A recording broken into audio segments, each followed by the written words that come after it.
जय Hind and hello guys, स्वागत है आपका आपके अपने YouTube चैनल ज्ञानदेव होस्ट में। और इस वीडियो में मैं आपको बताने वाला हूं रेलवे रिक्रूटमेंट बोर्ड यानी कि RRB group D online form 2025 के बारे में। यहां पर गाइस आपको इसके रजिस्ट्रेशन से लेकर प्रिंट तक बारे में पूरी जानकारी दी जाएगी और आपको बहुत ही अच्छे से बताया जाएगा कि कैसे आपको इस फॉर्म को भरना है। मैं आपको बता दूं कि ऑलरेडी मैं इसके फॉर्म फिलअप की वीडियो बना चुका हूँ, बट मैं देखा कि आपके सामने बहुत सारी अलग अलग तरह की प्रॉब्लम आ रही है, तो एक एक करके सभी प्रॉब्लम का आंसर करना पॉसिबल नहीं हो पाता कमेंट के माध्यम से। इसलिए वीडियो स्पेशली बनाई जा रही है ताकि जो भी आपके मन में सवाल डाउट है वो सभी के सॉल्यूशन आपको इस वीडियो में दे सकूं और पूरे अच्छे तरीके से बता सकूं कि कैसे आपको फॉर्म को भरना है। जैसे कि आपके सामने अगर कास्ट सर्टिफिकेट की जानकारी भरने में प्रॉब्लम आ रही है, जो इसमें एक फीस माफी के लिए यस नो का ऑप्शन करना पड़ता है, उसके बारे में बताया जाएगा। साथ ही साथ गाइज यहाँ पर आपको जो फोटो साइन अपलोड करने में इशू आ रहा है उसके बारे में इंफॉर्मेशन दी जाएगी। आपको आपकी क्वालिफिकेशन की जानकारी कैसे भरनी है उसके बारे में बहुत ही अच्छे से आपको एक्सप्लेन किया जाएगा।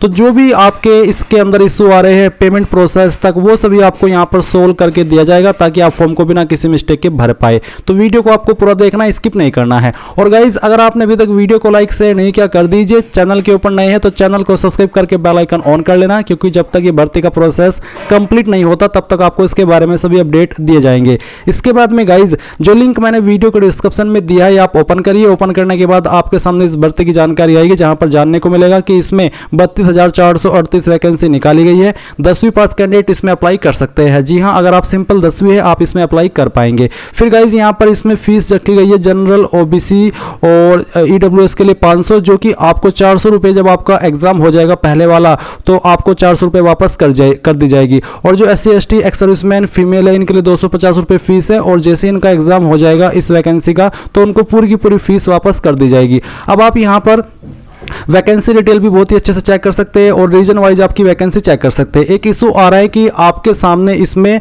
जो दिल्ली जोन है वो नहीं आ रहा है, तो दिल्ली जोन गाइज शुरू से ही नहीं आ रहा है जब से फॉर्म शुरू हुए। इसका मतलब है कि दिल्ली जोन को हटा दिया गया और उसकी वैकेंसी किसी और जोन के अंदर शिफ्ट कर दी गई है। तो आपको फिर किसी और जोन के अंदर अप्लाई करना है, क्योंकि इसमें दिल्ली जोन का अब कोई ऑप्शन नहीं आ रहा है। अभी आप यहाँ पर जो वीडियो देख सकते हैं ये फोटो साइन को लेकर के, अगर आपको फोटो साइन बनाने में इशू आ रहा है मोबाइल से या फिर कंप्यूटर से, तो आप एक बार इस वीडियो को वॉच कर लीजिएगा। इसमें मैंने फोटो साइन से संबंधित पूरी जानकारी बहुत अच्छे से एक्सप्लेन की है। अब आप यहां पर इंपॉर्टेंट लिंक के सेक्शन में आएंगे और अप्लाइंग ऑनलाइन लिंक ओपन करेंगे, आपके सामने आरआरबी की वेबसाइट आ जाएगी। अब यहां पर आने के बाद मैं आपको बता दूं कि अगर आपने इस वेबसाइट का इस्तेमाल करके 2024 के अंदर कोई फॉर्म भरा है या फिर इस साल के अंदर भी कोई फॉर्म भर लिया है तो आपको नया रजिस्ट्रेशन करने की आवश्यकता नहीं है। आप सिंपली अप्लाई के ऊपर क्लिक करके ऑलरेडी हैव एन अकाउंट यहां पर क्लिक करेंगे, आपका रजिस्टर्ड नंबर या ईमेल एड्रेस डालेंगे, जो पासवर्ड आपने बनाया था वो भरेंगे और फिर आई एम नॉट रोबोट के ऊपर क्लिक करके लॉगिन कर लेंगे। गाइज मान लीजिए आपका इसमें रजिस्ट्रेशन हो रखा है पर आप आपका पासवर्ड भूल चुके हैं,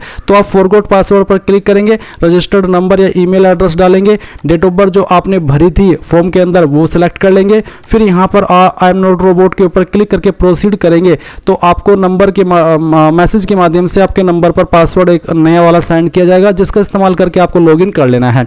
पर गाइज अगर आप बिल्कुल फ्रेशर है, आपने इस वेबसाइट का इस्तेमाल करके कोई भी फॉर्म नहीं भरा, पहली बार इस वेबसाइट का इस्तेमाल करके कोई भी फॉर्म भर रहे हैं, तो आपको इसमें रजिस्टर होना होगा। तो आप यहां पर अप्लाई के ऊपर क्लिक कीजिए और इसके बाद में क्रिएट एन अकाउंट इसके ऊपर क्लिक कीजिए। एंड देन आपको नोट करके यहां पर यही बोला जा रहा है कि हाँ, अगर आपने CN का कोई भी फॉर्म आरआरबी ने जो 2024 के अंदर जारी किया था वो भरा था तो आपको नया रजिस्ट्रेशन करने की आवश्यकता नहीं है। पर अगर आप इस वाले पेज पर आए हैं तो इसका मतलब है कि आप फ्रेशर है, आपने इस वेबसाइट का इस्तेमाल करके कोई फॉर्म नहीं भरा, तो आप यहां से ओके कर दीजिए। अब आप यहां पर देखेंगे कि आपको कंट्री ऑफ नेशनलिटी की जानकारी देनी है, तो आप अगर इंडियन है तो आप इंडिया सेलेक्ट कर लीजिए। इसके बाद में गाइज आप यहां पर जो आपका फुल नेम है वो एंटर करेंगे 10th के सर्टिफिकेट के अकॉर्डिंग, और ये पूरा नाम आपको यहां पर एंटर करना है 10th के सर्टिफिकेट के अकॉर्डिंग ही, नहीं तो आपको बाद में प्रॉब्लम फेस करनी पड़ सकती है। फिर आप यहां पर आपका पूरा नाम दोबारा डाल करके वेरीफाई कर देंगे। अब आपसे पूछे कि क्या आपने कभी आपका नाम बदला है 10वीं के बाद में, अगर हाँ तो यस, नहीं तो आप नो करेंगे। नो करने के बाद आपका जो डेट ऑफ बर्थ है वो आप यहां पर कैलेंडर के ऊपर क्लिक करके सिलेक्ट करेंगे, पहले ईयर उसके बाद में आपका जो भी मंथ है वो सिलेक्ट कर लेंगे और फिर यहां से डे, तो आपका डेट ऑफ बर्थ आ जाएगा। डेट ऑफ बर्थ को आप यहां पर दोबारा सिलेक्ट करके या फिर दोबारा से खुद खुद से भी भर सकते हैं, जैसे कि मैं आपको यहाँ पर भर करके दिखा रहा हूँ। तो इस तरह से आप यहाँ पर जो आपका डेट ऑफ बर्थ है वो एंटर कर दीजिएगा। इसके बाद में आप यहाँ पर देखेंगे सिलेक्ट जेंडर, तो आपको आपका जेंडर सेलेक्ट करना है, मेल फीमेल या फिर ट्रांसजेंडर, और उसके बाद आप जेंडर को दोबारा सेलेक्ट करके वेरीफाई कर लेंगे। फिर आप यहाँ पर फादर नेम डालेंगे। फादर नेम भी आपको 10th के सर्टिफिकेट के अकॉर्डिंग ही भरना है और उसको दोबारा डाल करके यहाँ पर वेरीफाई कर देना है। इसके बाद गाइज आप यहाँ पर नीचे देखेंगे मदर नेम, तो आपको आपकी माताजी का नाम यहाँ पर एंटर करना है। माताजी का नाम दोबारा डाल करके आपको वेरीफाई कर देना है। फिर कॉन्टैक्ट डिटेल में आप आपका ईमेल एड्रेस डालेंगे, जनरेट ईमेल ओटीपी पर क्लिक करेंगे। आपको आपकी ईमेल चेक कर लेनी है और फिर उसके ऊपर जो ओटीपी आएगा वो यहाँ पर आपको डाल देना है।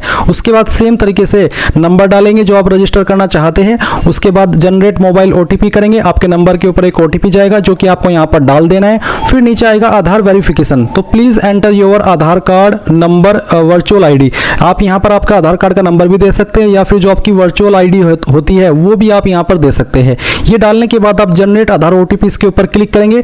आपके नंबर के ऊपर जो आधार के साथ में लिंक है एक ओटीपी जाएगा जो कि आप यहाँ पर डाल देंगे और फिर वेरीफाई कर देंगे। मान लीजिए आपके पास आधार कार्ड नहीं है तो आप I do not have Aadhaar card इसके ऊपर क्लिक करेंगे और आपको बोला है कि candidate are advised to do Aadhaar validation for smooth entry at the examination centre. RRB will not share your Aadhaar detail with any third party और use them for any purpose other than the objectives of this CEN. यानी कि RRB आपके आधार का कोई misuse नहीं करेगा। अगर आपके पास आधार है तो फिर आप आधार का ही इस्तेमाल करें। तो आप यहाँ पर ये जब आधार वेरिफिकेशन कर लेंगे तो इसके ऊपर टिक कर दीजिएगा। इसके ऊपर टिक करने के बाद आप एक पासवर्ड क्रिएट करेंगे। पासवर्ड आपका कैसा हो उसका एग्जांपल आप यहाँ पर जान लीजिए। आपके पासवर्ड के अंदर इंग्लिश का कैपिटल लेटर, स्मॉल लेटर, कोई एक स्पेशल कैरेक्टर और साथ ही आपको डिजिट का इस्तेमाल करना है। कुछ इस तरह का पासवर्ड आप बना लेंगे और उसको दोबारा डाल करके वेरीफाई कर देंगे। फिर आई एम नॉट रोबोट के ऊपर क्लिक करेंगे और preview and create an account इसके ऊपर क्लिक करेंगे। इसके ऊपर क्लिक करने के बाद जो भी जानकारी आपने यहाँ पर भरी है वो सभी आएगी। आपको एक बार फिर से वो सभी जानकारी चेक कर लेनी है और जब आपको लगे कि यहाँ सभी जानकारी सही है तब जाकर के आपको सबमिट कर देना है। जैसे ही आप सबमिट कर देंगे तो फिर गाइज आप यहाँ पर होम पेज पर आएंगे और उसके बाद में आपको ऑलरेडी हैव एन अकाउंट यहाँ पर क्लिक करना है एंड देन अभी आपने जो नंबर रजिस्टर किया है या ईमेल रजिस्टर किया है वो डालना है। जो पासवर्ड अभी आपने यहाँ पर बनाया अपनी चॉइस से वो भरना है और फिर आई एम नॉट रोबोट के ऊपर क्लिक करके लॉगिन कर लेना है। लॉगिन करने के बाद में गाइज आपके सामने जनरल इंस्ट्रक्शंस आएंगे और अगर आप पहले से रजिस्टर है तो आप यहाँ पर इसमें अपना आधार वेरिफिकेशन कर लीजिएगा क्योंकि आपको आधार के ऊपर एक ओटीपी सेंड किया जाएगा और जब आप ओटीपी यहाँ पर डाल देंगे तो आपका वेरिफिकेशन हो जाएगा। और क्योंकि अगर आपने फर्स्ट टाइम रजिस्ट्रेशन किया है तो आप यहाँ पर वो ऑलरेडी कर चुके हैं। अभी आप यहाँ पर ऑनलाइन एप्लीकेशन के सेक्शन में क्लिक करेंगे और आपको यहाँ पर इसमें लेवल फर्स्ट के ऊपर ये जो वैकेंसी है CN नंबर 08/2024 ये देखने को मिलेगी जो कि आपकी ग्रुप डी की वैकेंसी है। अभी यहाँ पर आपको आपका RRB जोन सिलेक्ट कर लेना है। इसमें यहाँ पर गाइज इशू यह है कि जो दिल्ली जोन है जब आपका नोटिफिकेशन आया था या फिर जो आपकी वैकेंसी की टेबल है उसके अंदर तो यहाँ पर दिल्ली जोन दिखाया गया है, बट यहाँ पर जब हम फॉर्म को भर रहे हैं तो यहाँ पर दिल्ली जोन नहीं दिखाई दे रहा है। इसका मतलब है कि यहाँ से दिल्ली जोन हटा लिया गया है और जो बाकी जोन है वो यहाँ पर एक्टिव है। तो इसका मतलब है कि जो दिल्ली के कैंडिडेट है वो यहाँ पर दिल्ली जोन को प्रेफरेंस नहीं दे सकते, उनको इन्हीं में से किसी जोन के लिए अप्लाई करना होगा अन्य RRB के लिए जो कि यहाँ पर मेंशन किए गए हैं। मान लीजिए आप यहाँ से कोई एक RRB जोन सेलेक्ट करके नेक्स्ट के ऊपर क्लिक करके आगे बढ़ करके जब आप पोस्ट प्रेफरेंस देते हैं उस सेक्शन में जाते हैं और उस सेक्शन में जाने के बाद में आता है कि आप यहाँ पर किसी पोस्ट के लिए एलिजिबल नहीं हैं, तो फिर आप इसी वाले स्टेप पर आएंगे और आपका जो RRB है वो चेंज कर लेंगे। तो जिस भी RRB के अंदर आप वहाँ पर जाकर के कोई एरर ना देखे तो इसका मतलब है कि आप उस RRB में आपकी कैटेगरी अप्लाई कर सकती है। तो मैं जो आता हूँ यहाँ पर वो प्रयागराज जोन के अंदर आता हूँ, मैं यहाँ पर प्रयागराज सेलेक्ट कर लिया हूँ। अब आपको यहाँ पर इसी प्रकार से आपका जोन सेलेक्ट कर लेना है जैसे कि मैंने आपको इन्फॉर्मेशन दी है वो ध्यान में रखते हुए, और फिर यहाँ पर क्लिक करना है और इसके बाद आप नेक्स्ट के ऊपर क्लिक करेंगे। अभी आप नेक्स्ट के ऊपर क्लिक करेंगे तो जो इन्फॉर्मेशन आपने राशन के समय भरी थी वो इन्फॉर्मेशन आपको देखने को मिलेगी। ये इन्फॉर्मेशन आप चेक करने के बाद में यहाँ पर मैरिटल स्टेटस में आएंगे और जो अन्य जानकारी है वो भरेंगे। तो मैरिटल स्टेटस क्या है, अनमैरिड या मैरिड जो भी है वो आप यहाँ पर सेलेक्ट कर लीजिएगा। फिर आपका रिलीजन क्या है, जो भी है आपका रिलीजन इनमें से वो आप सेलेक्ट कर लीजिएगा। फिर पूछे कि do you wish to avail fee exemption, यानी कि जो फीस के अंदर छूट मिलती है SC/ST कैंडिडेट को, क्या आप वो लेना चाहते हैं, जो कि जब आपका टियर फर्स्ट एग्जाम हो जाएगा पूरी की पूरी रिफंड कर दी जाएगी। अगर आप यहाँ पर इसको लेना चाहते तो ऐसा कोई कैंडिडेट नहीं है जो कि पूरी फीस देना चाहेगा, वो चाहेगा कि हाँ मैं फीस तो पे करूँ बट बाद में मुझे रिफंड हो जाए, तो इसलिए आप यहाँ पर यस कर दीजिएगा। नो करेंगे तो फिर आपको वो वापस नहीं होगी। मदर टंग यानी कि मातृभाषा आपकी कौन सी है, जो भी आपकी इनमें से मातृभाषा है वही आपको यहाँ पर सेलेक्ट कर लेनी है। फिर है choice of language for examination, तो एग्जामिनेशन के अंदर आप किस लैंग्वेज को अपनी चॉइस देना चाहते हैं, आप चाहते हैं कि मैं इसी लैंग्वेज के अंदर अपना पेपर दूं जब भी आपका एग्जाम हो, तो वही लैंग्वेज आप यहाँ पर सेलेक्ट करेंगे। ये लैंग्वेज आपको बहुत ही अच्छे से सावधानी पूर्वक देनी होगी, सेलेक्ट करनी होगी, क्योंकि अगर आपने यहाँ पर कोई और लैंग्वेज सेलेक्ट कर ली तो फिर आपका एग्जाम उसी लैंग्वेज में आएगा और फिर आपको इश्यू हो जाएगा। इसलिए अच्छे से सोच समझ कर यहाँ पर इसको अच्छे से आपको सेलेक्ट करना है। अब आता है permanent visible mark of identification, आपकी बॉडी के ऊपर वो निशान जिससे आपकी बॉडी की पहचान होती है। अब ये निशान आपकी बॉडी के ऊपर कहीं पर भी हो सकता है, बट ध्यान दें कि ये निशान आपकी बॉडी के ऊपर प्राइवेट जगह पर ना हो, क्योंकि ये आपसे इसलिए मांगा जाता है कि कहीं आप अपनी जगह पर किसी और कैंडिडेट से एग्जाम ना दिलवा दे, तो ऐसी स्थिति में ये निशान चेक किया जाता है उसकी बॉडी के ऊपर। तो मान लीजिए आपकी बॉडी के ऊपर है और उसकी बॉडी के ऊपर नहीं है, तो फिर इशू हो जाएगा। इसलिए यहाँ पर आपको ऐसा निशान देना है। अगर हाँ आपकी बॉडी के ऊपर कोई भी ऐसा परमानेंट मार्क नहीं है तो आप नो मार्क लिख दीजिएगा, पर पहले यही कोशिश कीजिए जो भी आपकी बॉडी के ऊपर ऐसा निशान है वो आप यहाँ पर लिखिए। फिर है permanent visible mark of identification two, अगर आपकी बॉडी के ऊपर एक से ज़्यादा मार्क है ऐसे, तो आप यहाँ पर उस दूसरे मार्क के बारे में लिख दें, नहीं तो आप नो मार्क लिख दीजिएगा। अब आती है caste category, general, SC, ST, OBC या फिर EWS। तो अभी जैसे कि अगर आप OBC है तो OBC सेलेक्ट करने पर आपसे पूछे कि क्या आप क्रीमी लेयर में do you come under OBC non creamy layer. अगर नॉन क्रीमी लेयर में आप आते हैं तो आप यहाँ पर नो करेंगे, अगर आप नहीं आते हैं तो आप यहाँ पर यस कर देंगे। यस करने के बाद में आपको यहाँ पर अपनी कास्ट का नाम देना होगा जो कि आपके कास्ट कैटेगरी सर्टिफिकेट में देखने को मिल जाएगा। फिर जो कम्युनिटी सर्टिफिकेट नंबर है जो कि आपको आपके कास्ट कैटेगरी सर्टिफिकेट में मिलेगा वो आप यहाँ पर डाल देंगे। फिर कौन सी अथॉरिटी ने आपका सर्टिफिकेट जारी किया है, जो आपका सर्टिफिकेट है वो आपको उठाना है और उसमें जहां पर मोहर लगी हुई होती है वहीं पर सक्षम अधिकारी के बाद में लिखा होता है कि कौन सी पोस्ट के अधिकारी ने उसको जारी किया है, तहसीलदार, नायब तहसीलदार या फिर deputy collector, deputy commissioner, district magistrate, executive magistrate. तो आपको देख लेना है आपका सर्टिफिकेट, उसमें जिस भी पोस्ट को लिखा है वहाँ पर अधिकारी की रैंक वो आपको यहाँ पर सेलेक्ट कर लेनी है। जनरली यह सर्टिफिकेट तहसीलदार के द्वारा जारी होता है, पर फिर भी मैं आपसे यही कहूँगा कि आपको एक बार आपका सर्टिफिकेट चेक कर लेना है, उसमें जो इश्यूइंग अथॉरिटी है वही आपको यहाँ पर सेलेक्ट कर लेनी है। उसके बाद में कौन सी स्टेट के द्वारा जारी हुआ है वो स्टेट आप यहाँ पर सेलेक्ट कर लेंगे। फिर आप यहाँ पर देखेंगे कि किस डेट में आपका सर्टिफिकेट जारी हुआ है, वो डेट भी आपको यहाँ पर सेलेक्ट कर लेनी है।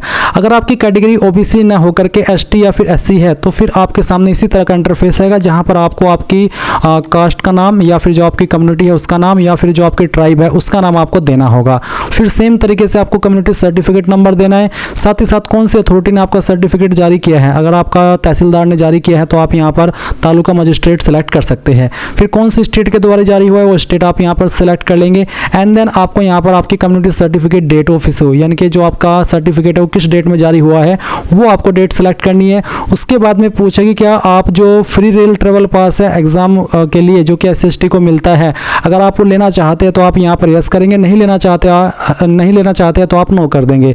लेना चाह रहे हैं तो यस करने के बाद में जो आपका नज़दीकी रेलवे स्टेशन है उसका नाम आपको यहाँ पर देना होगा और फिर जो आपका कास्ट सर्टिफिकेट है वो आपको अपलोड भी करना है। उसका फॉर्मेट PDF का रखा है और अगर ये इमेज के अंदर है तो आप गूगल के अंदर आइएगा और आपको सर्च करना है इमेज टू PDF। मैं आपको दिखा रहा हूँ, इमेज टू PDF आप सर्च करेंगे, ओपन करेंगे पहले वाली वेबसाइट और जो आपका कास्ट कैटेगरी सर्टिफिकेट है वो आपको स्कैन कर लेना है। स्कैन करने के बाद में उस इमेज को आपको यहाँ पर सेलेक्ट करना है, फिर ओपन करना है और इस तरह से आप कन्वर्ट टू PDF करेंगे तो वो फाइल आपकी PDF के अंदर कन्वर्ट हो जाएगी। एंड फिर आप यहाँ पर उसको अपलोड डॉक्यूमेंट के ऊपर क्लिक करके यहाँ पर अपलोड कर देंगे। अब इसके बाद में गाइज आप यहाँ पर देखेंगे पोस्टल एड्रेस डिटेल, तो आपका एक तरफ है प्रेजेंट एड्रेस और दूसरी तरफ है आपका परमानेंट एड्रेस। तो जो आपका प्रेजेंट एड्रेस है वो आप भरेंगे, पहले आप आपकी स्टेट सेलेक्ट कर लेंगे, फिर यहाँ से आपकी डिस्ट्रिक्ट, उसके बाद में जो आपका एड्रेस है वो आप यहाँ पर लिख देंगे, फिर जो आपकी प्रेजेंट सिटी है या फिर आपका मेन टाउन है, मेजर टाउन है वो आप यहाँ पर लिख देंगे, आपका पिन कोड क्या है वो भी आप यहाँ पर डाल देंगे। अगर आपका प्रेजेंट और परमानेंट एड्रेस सेम है, अलग अलग नहीं है, तो आप इस बॉक्स को टिक कर दीजिएगा। अगर आपका प्रेजेंट और परमानेंट एड्रेस अलग अलग है तो अनटिक करके अलग से अपना परमानेंट एड्रेस भर दीजिएगा। उसके बाद आप सेव करेंगे और फिर आप नेक्स्ट के ऊपर क्लिक कर देंगे। इसके बाद में गाइज आपके सामने यहाँ पर जो अदर डिटेल है वो आ जाएगी, जहाँ पर आपसे सबसे पहले पूछेगी कि क्या आप एक्स सर्विसमैन हैं, अगर हाँ तो यस, नहीं तो आप नो करेंगे। फिर पूछेगी कि आप विकलांग हैं, अगर आप विकलांग हैं तो आप इस वाले ऑप्शन में यस करिएगा, नहीं तो आपको नो करना है। फिर पूछेगी do you need a scribe if your writing ability is affected in accordance with provision mentioned in para number 11, यानी कि जो आप लिखने की आपकी कला है, क्या आपको कोई प्रॉब्लम है, आपको स्क्राइब चाहिए, तो अगर आप ऐसे कैंडिडेट हैं और इस अकॉर्डेंस इस प्रोविज़न के तहत और आपको इसमें बेसिकली है कि आपको हाथ में कोई इशू है शुरू से ही, तो अगर आप ऐसे कैंडिडेट हैं इसमें आप यस करिएगा। अगर आप बिल्कुल ठीक है ऊपर वाले की कृपा से तो आप इसमें नो कर दीजिएगा।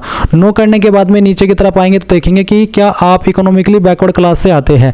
अगर आप आते हैं और आपके पास ABC सर्टिफिकेट है तो आप यस करिए, नहीं तो आपको नो करना है। फिर पूछेगी क्या आप एक एम्प्लॉय है इंडियन रेलवेज के, अगर हाँ तो यस, नहीं तो यहाँ पर भी आपको नो करना होगा। फिर गाइज यहाँ पर आपके सामने है name of the current department organisation. तो करंट डिपार्टमेंट ऑर्गेनाइजेशन अगर आपका कोई है जैसे कि सेंट्रल गवर्नमेंट, स्टेट गवर्नमेंट या फिर पब्लिक सेक्टर अंडरटेकिंग, तो आप सिलेक्ट कर लें। अगर आप बेरोजगार है, कोई जॉब नहीं कर रहे, कोई छोटी मोटी जॉब वैसे ही कर रहे हैं, तो आप यहाँ पर नॉट एप्लीकेबल सिलेक्ट कर ले। फिर यहाँ पर पूछे कि are you a course completed act apprentice in railway establishments and processing NAC guaranteed by NCVT, यानी कि क्या आपने यहाँ पर एक्ट अप्रेंटिस कर ली है रेलवे एस्टेब्लिशमेंट यानी कि किसी भी रेलवे ऑर्गेनाइजेशन से, और यहाँ पर अभी NAC गारंट आपको होने वाला है NCVT के द्वारा। अगर हाँ तो अगर आप इसमें ऐसे कैंडिडेट है और आपको ये चीज़ होने वाली है तो आप यस करिए। अगर आपके पास नहीं है, आपने रेलवे अप्रेंटिस नहीं की है कहीं से भी रेलवे के डिपार्टमेंट से, तो आप इसमें नो कर दीजिएगा। फिर यहाँ पर आपके सामने बैंक अकाउंट की इन्फॉर्मेशन आएगी, तो आप पहले तो उस नाम को यहाँ पर एंटर करेंगे जिसके नाम पर आपका बैंक अकाउंट है। आप खुद का भी बैंक अकाउंट दे सकते हैं और अगर आप किसी अपनी फैमिली मेंबर का देना चाहे तो आप वो भी दे सकते हैं। तो बैंक अकाउंट के अंदर क्या नाम है वो नाम आप यहाँ पर लिखिएगा। उसके बाद में यहाँ पर जो अकाउंट नंबर है वो आप डाल दीजिएगा, और फिर गाइज आप यहाँ पर इसमें दोबारा उस नंबर को डाल देंगे, और डालने के बाद में नीचे आप देखेंगे refund of fee bank IFSC code. तो जो आपके बैंक का IFSC कोड है वो आप डालिएगा।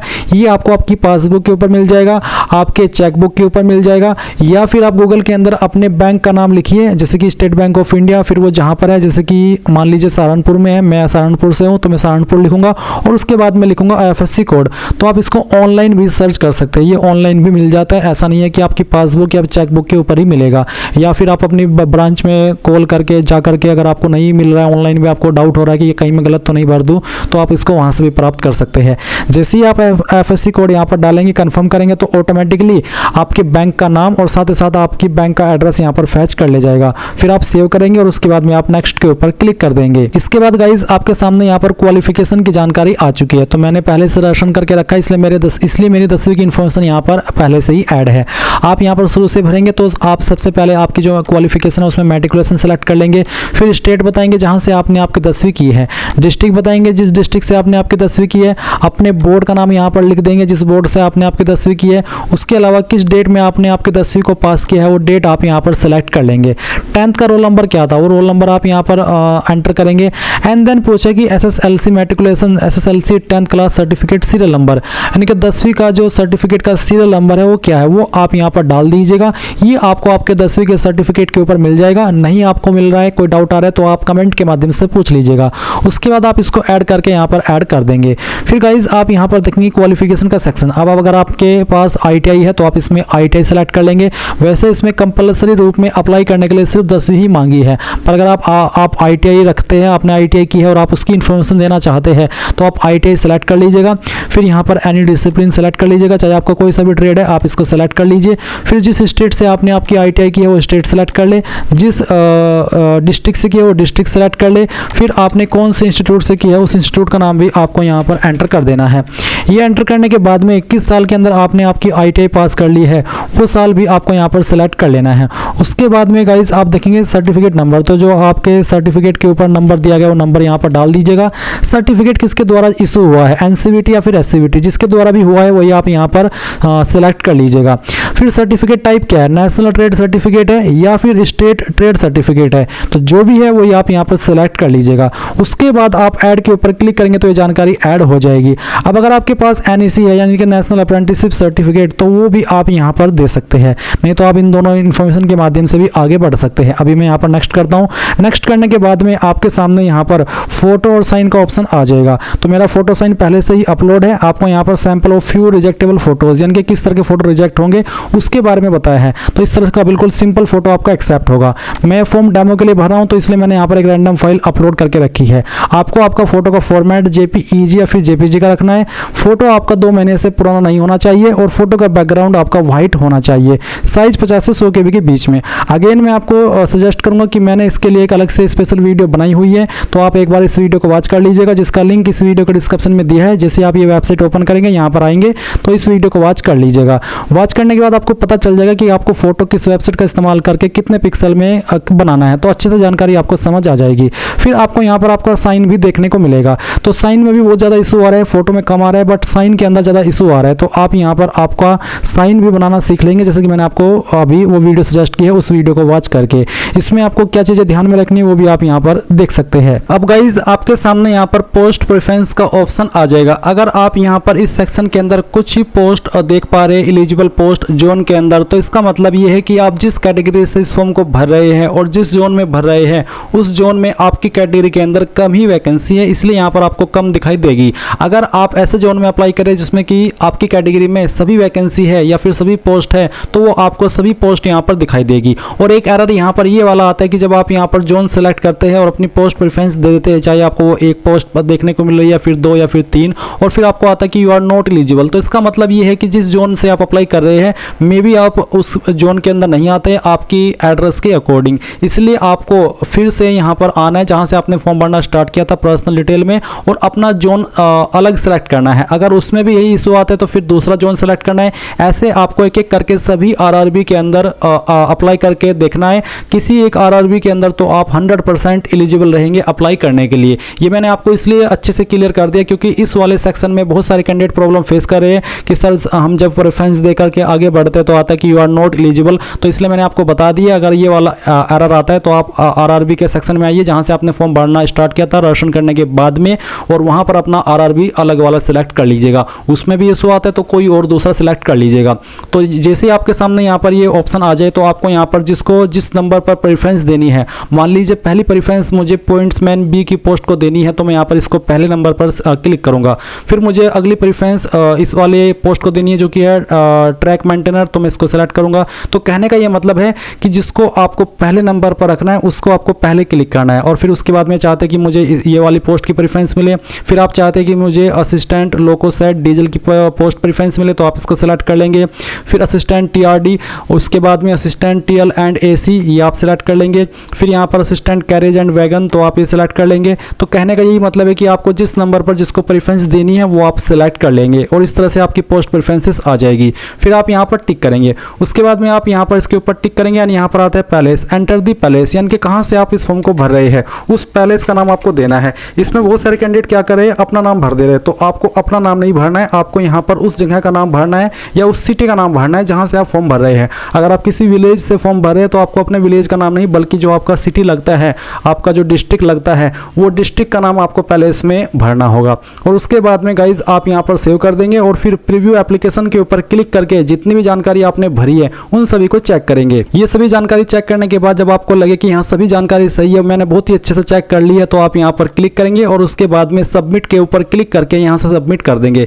जब आपने एक बार यहाँ पर सबमिट कर दिया तो आपके सामने वाला इंटरफेस आएगा। अब मान लीजिए आपने यहाँ पर सबमिट कर दिया और आपको लगा कि यार मैंने फॉर्म के अंदर कोई गलती कर दी है, तो ऐसे में गाइज अब आप इसमें फीस को पे किए बिना अपनी जानकारी को सही नहीं कर सकते। आपको क्या करना होगा, अगर आपके फॉर्म के अंदर कोई गलती हो गई है फॉर्म सबमिट करने के बाद, तो यहाँ से अपनी आप उसी गलती के साथ में फीस पे कर दीजिए। और फीस पे करने के बाद में जब बाद में फॉर्म का टाइम चला जाएगा और आपको एडिट करने का टाइम मिलेगा, उस वक्त आकर के आप यहाँ पर उस जानकारी को एडिट कर पाएंगे, और जो एक्स्ट्रा फीस आपको पे करनी होती है वो आप पे करेंगे। ऐसा नहीं है कि आप सोचे कि चलो अभी मैंने फॉर्म सबमिट कर दिया और फीस तो मैंने पे नहीं की, चलिए मैं दूसरा रजिस्ट्रेशन कर लेता हूँ और अपने फॉर्म को नए सिरे से भर लेता हूँ, तो ऐसा नहीं होगा। आप नया रजिस्ट्रेशन नहीं कर पाएंगे क्योंकि इसमें आधार वेरिफिकेशन भी होता है और आपकी जानकारी डिजिलॉकर से भी फैच की जाती है। इसलिए चीज़ मैंने आपको अच्छे से एक्सप्लेन कर दी है। अगर गलती हो जाती है तो फीस पे कर दीजिए, और जब एडिट का समय मिलेगा तब आपको जो एडिट का चार्ज है वो दे करके अपने फॉर्म को सही कर लेना है। अभी आप यहाँ पर पे विद SBI ई पे इसके ऊपर क्लिक करेंगे,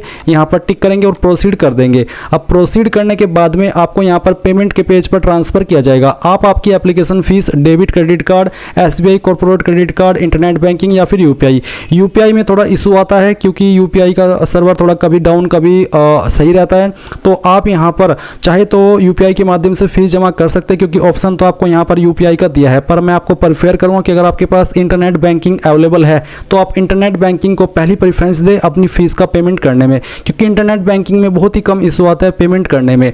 और अगर आपके पास यूपीआई है तो आप यूपीआई का इस्तेमाल कर ले, और जब आप यहाँ से फीस पे कर दे, जैसे कि आप क्यूआर कोड के माध्यम से करना चाहते तो आप यहाँ पर क्यूआर कोड सेलेक्ट करके पे नाउ कर दीजिए। और अगर आपकी फीस बैंक अकाउंट से कट हो जाए और आपकी वेबसाइट के ऊपर अपडेट ना हो तो आपको 24 से 48 घंटे का वेट करना है। इस समय के अंदर या तो वो फीस रिफंड होगी या फिर आपको अपडेट वापस इस वेबसाइट के ऊपर अपडेट कर दी जाएगी। तो इस तरह से गाइज आप यहाँ पर आपकी फ़ीस पे करेंगे। अभी यहाँ पर फ़ीस पे करने में थोड़ा इशू आ रहा है, जैसे कि मैं देख पा रहा हूँ। यहाँ पर अगर यूपीआई आईडी के माध्यम से करना चाहते तो जो आपकी यूपीआई आईडी है वो आप यहाँ पर डाल करके वैलिडेट यूपीआई आईडी कर दीजिए। इसके अलावा अगर उसमें भी इशू आता है तो आप इंटरनेट बैंकिंग का इस्तेमाल कर ले, या फिर अगर आपके पास डेबिट या क्रेडिट कार्ड नंबर है तो आप यहाँ पर कार्ड नंबर डाल दीजिए। उसके बाद में कार्ड के ऊपर क्या नाम है वो ऑटोमेटिकली जानकारी फैच कर ली जाएगी, और फिर यहाँ पर आपको आपका जो सीवीसी नंबर है वो डाल देना है और पे नाउ के ऊपर क्लिक करना है। तो जैसे ही आपके यहाँ पर फीस जमा हो जाए आपका फॉर्म कंप्लीट माना जाएगा, और इसी प्रकार से आप ये फॉर्म भर पाएंगे। मैं इस फॉर्म को डेमो के लिए भर रहा हूँ तो इसलिए मैं फ़ीस पे नहीं कर रहा हूँ, नहीं तो मैं अभी अपनी 100 ये जो फीस है वो पे करके आपको दिखाता। पर अगर आपको कोई इशू आ रहा है जैसे कि मैंने आपको एक्सप्लेन किया उसके बावजूद भी, तो आप कमेंट के माध्यम से पूछ लीजिएगा। And thanks for watching. जय हिंद।